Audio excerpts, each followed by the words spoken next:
In 2003, a parasitic fungal outbreak ravages the entire world.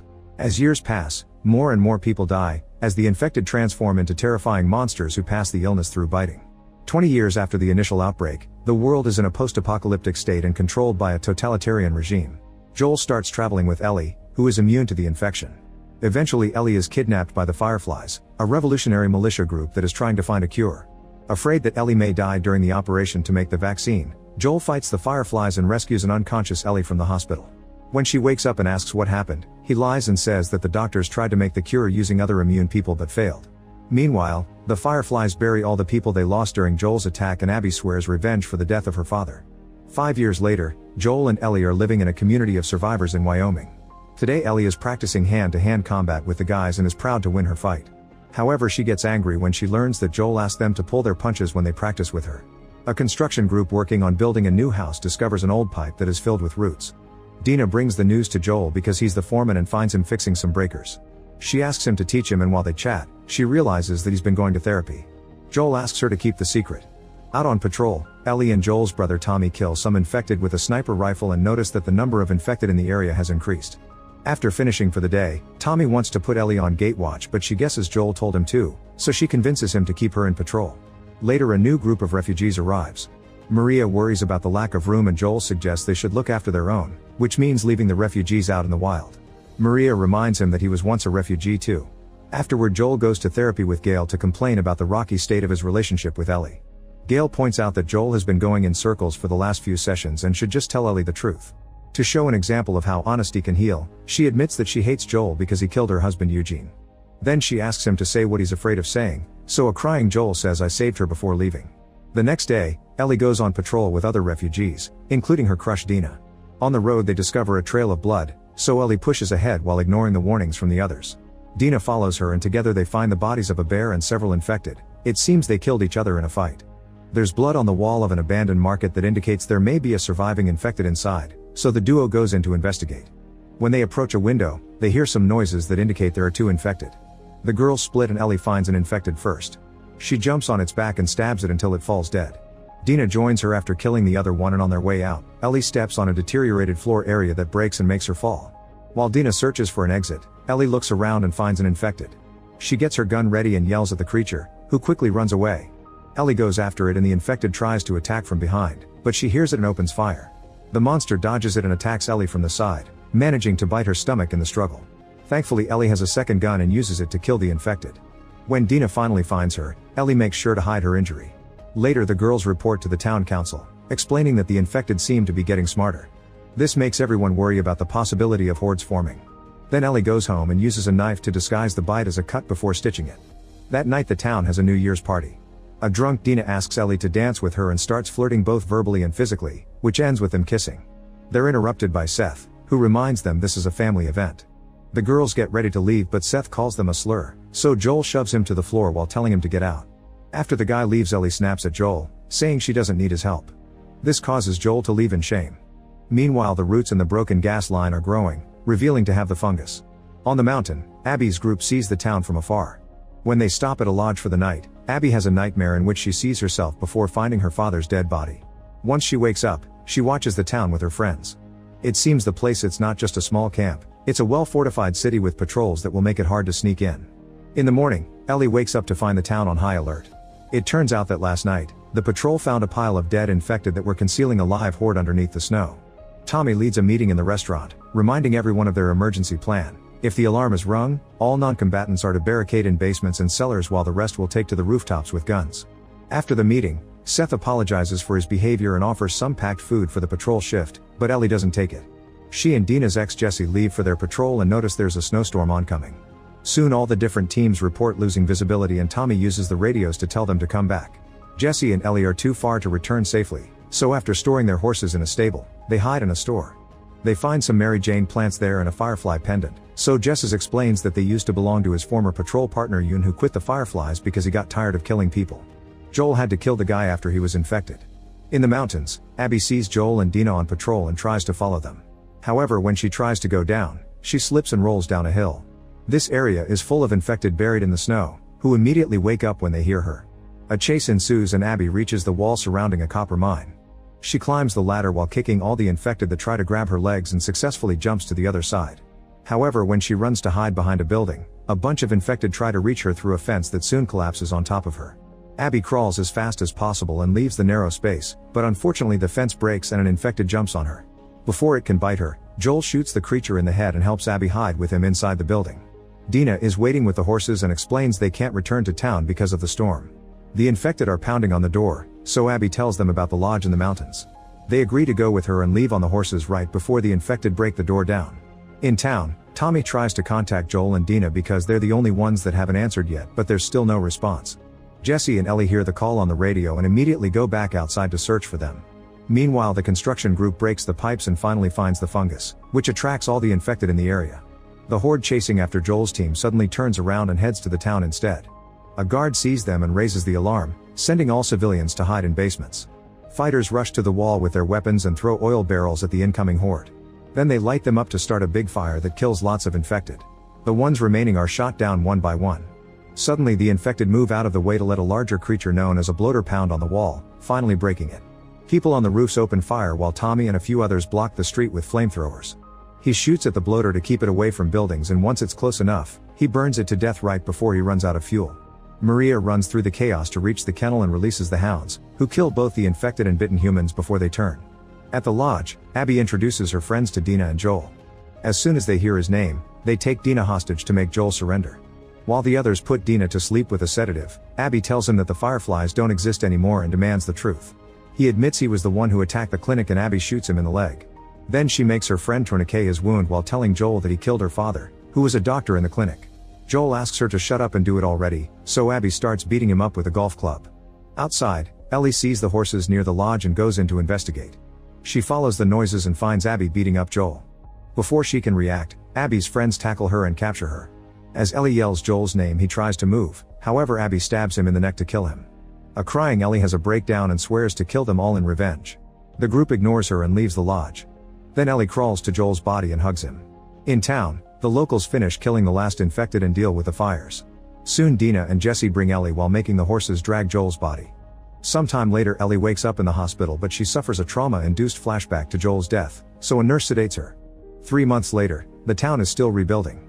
A doctor checks on Ellie and announces her body is finally healthy enough to leave the hospital, but first she needs a psych test. Gail chats with Ellie and tries to discuss her relationship with Joel, however Ellie isn't in the mood and doesn't give her much information. A frustrated Gail ends up letting her leave anyway. When Ellie gets home, she finds all the tributes the locals left for Joel. After looking around the house, she takes Joel's revolver and jacket, but smelling his scent on the fabric causes her to have a breakdown. When Ellie hears Dina arrive, she cleans her face and pretends she's fine. Dina tells her she knows the names of the people who killed Joel and that their clothes had patches depicting a wolf's head with the letters WLF, which stand for Washington Liberation Front. This is a group of rebels that fight against the army and are located in Seattle. Then Ellie takes this information to Tommy and asks him to send a team on a revenge mission, so Tommy promises he'll take it to the council. Meanwhile in the woods, a group from a religious sect known as the Seraphites makes their way along a trail. The leader communicates with the scout using whistling, that way they know the road ahead is clear. The leader's daughter asks him why the prophet won't protect them, so her dad explains that the prophet isn't magic. She died some time ago and they only get to carry her philosophy. Suddenly the scout sends a warning whistle that means wolves are coming, so everyone rushes to hide. The next day the council discusses whether they should send out a team to hunt down Joel's killers. Many people argue against it, pointing out that they can't spare anyone when they're still rebuilding and need security at the wall.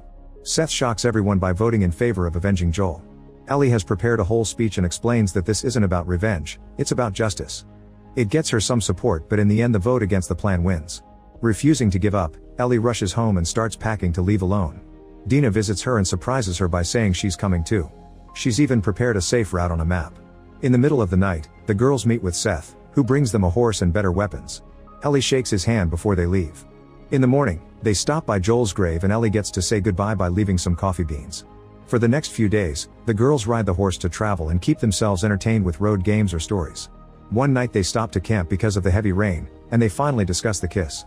At first they agree it was just a drunk thing that meant nothing, but before falling asleep Dina says she hadn't been that drunk. When their travels continue, the duo finds the dead body of the religious scout. They see the symbol of his organization but don't recognize it, and the bullets indicate he wasn't killed by the army. Dina searches the bushes only to quickly come back and vomit. When Ellie takes a look, she's horrified to discover the bodies of the whole religious group, including the young girl. She can't help wondering if Abby's people did this. Sometime later they finally make it to Seattle and are surprised by how quiet it is. Meanwhile in the Space Needle, a soldier gives an all-clear signal on the radio. Then a huge group of wolves with armored vehicles marches through the city. A flashback shows an army team patrolling the Seattle quarantine zone. Suddenly the van was surrounded by a group of wolves led by Hanrahan. Sergeant Isaac leaves the van with a private and confirms Hanrahan's identity. Then he throws 2 grenades inside the vehicle and closes the door, killing the rest of the soldiers. After shaking hands with Hanrahan, Isaac asks the private to make a choice. In the present, the girls stop at a pharmacy for supplies and Dina takes a moment to go to the bathroom. Then they continue their journey, finding tons of bodies and abandoned army vehicles along the way. When Dina takes a look with her binoculars, she notices the letters WLF on a satellite dish on top of the TV station. They agree to strike at night and hide inside a music store for now. Ellie finds a guitar and plays a song for Dina. In an abandoned restaurant kitchen, Isaac is heating a pan for torture. His prisoner is a member of the Seraphites group that Isaac mockingly calls scars, and his wounds show he's been tortured for a while. Isaac burns him with the pan to try to get him to talk about the scars' next attack, but the guy just keeps praying and even offers his hand for the next round. Realizing this man won't talk, Isaac kills him with a shot. That night, Ellie and Dina enter the TV station by climbing through a broken window. As they walk down the corridor, they find the dead body of a wolf with arrows on his chest. In another room, they're horrified to discover dead mutilated wolves hanging from the ceiling and Dina vomits. There's a blood graffiti that says "Feel her love" with the symbol they saw in the woods, which means this was done by the religious group. Hearing some static, Dina grabs a radio from one of the bodies and turns it off. At that moment the girls hear the wolves coming, so they hide. The soldiers come in and start gathering the bodies. They're eager to kill the scars that did this, even though Isaac told them to capture them alive. Ellie manages to sneak out of the room and tries to open a window to no avail. When a soldier follows the noise, she tackles him from behind and starts choking him. Soon another man comes to rescue his friend, but he's shot first by Dina. While Ellie stabs the first soldier's neck to kill him, Dina shoots the window. Now the girls can climb down the emergency stairs and escape right before the soldiers open fire. After lots of running, the girls open the door to the transit tunnel. It's blocked by debris, but there's a passage big enough for them to crawl through. However, the soldiers can't follow them because they don't fit. Eventually the girls make it to the subway tunnel, but unfortunately the soldiers find another entrance and start throwing flares to find them. The flames activate some of the fungus, and soon a horde of infected emerges from the tunnels. While the soldiers fight with open fire, Ellie and Dina hide in the train, which is full of skeletons. The infected are coming after them, so the girls quickly cross cars and lock the door behind them. More infected start breaking the windows and reach inside for them. Ellie shoots at them while Dina opens the emergency hatch on the ceiling. They support each other to climb out, and now they can run on top of the train to reach the fence. They climb over it and take the broken escalator right before the infected could reach them. The front gate is quite rusted and the girls have trouble moving it. Suddenly an infected appears behind Dina, and when it's about to bite, Ellie offers her arm and gets bitten instead. Dina uses the chance to kill the creature, and then they finish moving the gate. By the time the fence breaks and the infected reach the gate, the girls are already outside. Afterward the girls hide inside a theater and barricade the door. Dina gets her gun ready to kill Ellie, who has no choice but to reveal she's immune. When Dina doesn't believe her, Ellie proposes that she can go to sleep and Dina can keep watch with the gun pointed at her. If she turns, she's allowed to kill her. If she wakes up the same, it's proof of her immunity. A few hours later Ellie wakes up and shows Dina her bite wound, which doesn't have any signs of fungus. A crying Dina admits that she's pregnant and drops her gun. Overcome with emotion, the girls kiss and end up getting dirty on the floor. The next morning Dina realizes that Ellie's tattoos are meant to cover up previous bites. She then explains she knows she's pregnant because she took several pregnancy tests at the pharmacy. At that moment the radio that Dina stole reports a retreat after the attack in the subway. The voice mentions one of the names from Abby's group being based in the hospital. The girls rush to an upper floor and notice smoke from an armed conflict near the hospital. Ellie says they should stay out of the fight because of Dina's condition, however Dina wants to keep going. Meanwhile at the hospital, Hanrahan bursts in to find several wolves standing guard in front of the sealed entrance to the basement. Then she meets Sergeant Elise and interrogates her about her decision to kill several of her own men, including her son. Elise explains she was leading an operation to clear the hospital of infected, including the basement, which was ground zero for the outbreak in Seattle. The team found fungus in the walls but also in the air, so everyone was immediately infected. Elise's son called her and asked her to seal the door to prevent the team from escaping after transforming. Hanrahan agrees that was the right thing to do and offers her condolences. In the theater, Dina tries to figure out the wolves' movements based on radio broadcasts so they can find a safe path to the hospital. She finds a route that will take them through a warehouse, and Ellie guesses that the area is not monitored because it's filled with infected. However, they have no other choice. As the girls cross the city, they discover a pile of dead Seraphites below a mural of their prophet. Dina almost throws up and Ellie offers to take her home again. This makes Dina snap and share the story of the first person she killed. It was a raider who killed her family. Dina is eager for revenge too, so they agree to continue together. That night, the duo carefully sneaks around to avoid the wolves' searchlights and successfully enters the warehouse. In a large open room, they find a dismembered body and an infected hiding nearby. The duo starts making a plan of attack, only to discover there are many more infected surrounding them from every direction. Ellie tells Dina to hide while she takes on the infected directly and kisses her before splitting. Dina rushes to hide in a cage and shoots the infected that get too close, but soon she runs out of ammo and the creatures start breaking the cage. Ellie also shoots as many monsters as possible, however there are too many of them and she gets tackled to the ground. Suddenly someone opens fire from the shadows and kills so many infected that the survivors run away. When the person comes closer, the girls discover it's Jesse. The trio leaves the warehouse and the searchlight immediately finds them, so Jesse shoots at a few soldiers while they run. They manage to hide in the park and the wolves don't follow them, which means there must be something dangerous there. As they sneak around, Jesse explains that Tommy is in the city too. Suddenly they hear some whistling and discover that the Seraphites are in the park. They've captured a wolf who tries to offer information in exchange for his life. However, the group hangs him and disembowels him with a sickle. At that moment someone whistles to give away the teen's location and an arrow lands in Dina's leg. Ellie orders Jesse to take Dina to the theater while she leads the Seraphites away. A chase ensues and Ellie has to dodge arrows as she runs. When she sees a tree with huge roots, she hides inside and the Seraphites lose track of her. After they leave, Ellie sneaks out of the park and discovers she's near the hospital. There are many guards around and even a dog that starts barking when it hears her. However, Ellie moves fast and enters the hospital through a hole in the wall. Inside, Ellie finds one of Abby's allies named Nora, who refuses to tell her where Abby is. Nora throws a container of rags at Ellie and runs away while yelling for help. As Ellie chases after her, soldiers appear with open fire. Nora finds herself at a dead end and tries to escape by climbing into the shaft, but the elevator falls and drops her in the basement. Ellie keeps shooting from above so Nora has no choice but to enter the basement, and Ellie immediately follows her. There are fungi all over the walls and spores in the air. Soldiers are caught in the plants, including Elise's son. Nora is coughing on the floor and when she notices that Ellie is fine, she realizes she's the immune girl from the clinic. Since Nora still refuses to tell her where Abby is, Ellie starts beating her up with a pipe. A flashback shows Joel and Tommy as young boys in 1983. They recently got in trouble and were afraid of their father, who would surely hit them for it. Joel decided to confront his father and asked him why he hit them, so the man explained that their grandfather was worse to him. The dad swore he was trying to do better and expected his kids to do a little better than him someday too.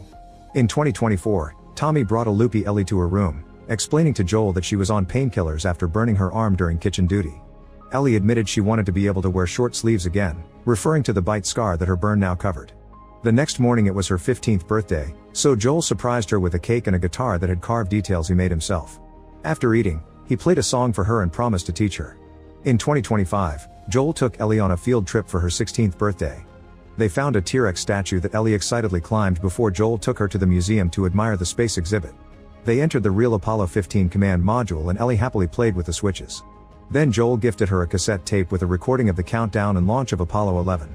Ellie vividly imagined herself launching into space. In 2026, Joel arrived home for Ellie's 17th birthday with another cake. When he entered Ellie's room, he found her and another girl putting their shirts back on. As the girl left, Joel noticed she had an ink gun and discovered that Ellie was getting tattoos, not to mention the Mary Jane smell. He snapped and scolded her for doing dumb teenage things, so they ended up arguing. That night Joel found Ellie moving her mattress to the garage because she wanted to have her own space. They argued again, but this time Joel admitted she was older and needed some privacy. He agreed to let her move to the garage, but he convinced her to wait because he'd fix it up first. In 2028, Joel took Ellie on her first patrol for her 19th birthday. Joel tried to connect with Ellie by showing her the ropes of patrol and suggesting they spend more time together, but her responses were terse. She'd been planning to ask Joel for the truth about the clinic, but they were interrupted by a call requesting help for Eugene. The duo rushed to the cliffside and left the horses behind to climb down. They could hear the infected screeching and gunshots in the distance. Suddenly a horse ran by dragging a scout's body behind it. As the duo continued to explore, they found a dead infected on the ground. Eventually they found Eugene, who was bitten and wanted to say goodbye to his wife before he was put down. Ellie made him count to 10 and extend his hand to confirm there was no shaking, which meant they still had enough time before the transformation. Joel asked her to get the horses, but after Ellie left, he took Eugene to a private spot and shot him. During the trip back, Ellie refused to talk to Joel. In town, Joel presented the body to Gail and invented some sweet last words from Eugene before telling her he self-deleted. A crying Ellie revealed the truth and Gail slapped Joel before sending him off. 9 months later, after the New Year's party, Ellie brought up the Eugene issue again and wondered if Joel lied about the clinic too. This time Joel finally admitted the truth. There were no other immune people and he took Ellie because the operation would have killed her. Ellie got furious because she thought that had been her purpose and he took it from her. Joel said that he would do it again because he loved her in a way she could never understand. He could only hope that one day she could be a little better than him with her own kids. In the present, Jesse takes care of Dina's arrow wound. He uses alcohol to disinfect it and asks her to drink a bit to deal with the pain, but she refuses without telling him why. Moments later Ellie comes back and is relieved to find Dina resting well. While Dina takes care of her girlfriend's wounds, Ellie explains that Nora mentioned Abby's location as a word she couldn't understand. It sounded like whale or wheel. She admits she left Nora to die and is scared of how easy it was. Then she tells Dina everything about the cure and the clinic incident. Dina doesn't know what to think and announces they should go home before turning away from Ellie. The next day Dina gives Ellie her bracelet as a good luck charm. Then Jesse and Ellie leave for the bookstore, where they're supposed to find Tommy. During their walk Jesse reveals he knows that Dina and Ellie are a couple now and wonders why Dina kept refusing alcohol. Ellie refuses to say anything but Jesse keeps talking until he guesses Dina is pregnant with his baby and complains about his child being stuck in a war zone because of Ellie. Moments later when the duo tries to take shelter from the rain, they hear gunshots and rush to hide. They watch how some wolf soldiers surround a Seraphite boy and take his clothes off to prepare him for torture. Ellie wants to help him, but Jesse forces her to leave with him because they're clearly outnumbered. At the wolves' base camp, Elise and Isaac discuss their next plan. Some officers are supportive but others seem to be against it. They also discuss Abby and her friends because they haven't heard from them in a while. Isaac is suspicious that all of Abby's crew has disappeared and admits he wants Abby to take his commanding role if he dies. However, Elise thinks that Abby buggered off and this isn't her fate. At the bookstore, Ellie and Jesse can't find Tommy. Ellie sees a children's book and grabs it for Dina. Then Jesse reveals he's in love with another girl who left for Mexico and she even invited him to come along, but he refused because he wanted to stay with his friends and family. They're suddenly interrupted by the radio picking up a broadcast from the wolves at the marina reporting an ambush by a mysterious sniper. Thinking it may be Tommy, the duo rushes to the upper floor to watch the coast and find the direction of the sniper fire. Ellie notices a Ferris wheel and whale mural on the aquarium, realizing that's what Nora meant. She wants to go after Abby but Jesse thinks Tommy is the priority and reveals he voted against this mission. An argument ensues and they end up splitting. Under the heavy rain, Ellie arrives at the docks and watches Isaac and her soldiers leave on boats for a nearby island. She gets on a boat too and tries to reach the aquarium, but the storm is making the waves too strong and they turn her boat over. Eventually she reaches the shore and the Seraphites immediately capture her. Ellie tells them she's not a wolf, however they hang her up anyway. When they're about to kill her, the Seraphites hear the alarm echoing in the village and run away after dropping Ellie. Afterward Ellie gets back on the boat and heads to the aquarium again while watching the explosions on the island, meaning the wolves have attacked the Seraphite village. When Ellie reaches the aquarium, she climbs to the roof and enters the building through a broken skylight. Many objects indicate that a few people live here. She follows some footprints and finds Mel and Owen, who are discussing their plan to leave with Abby.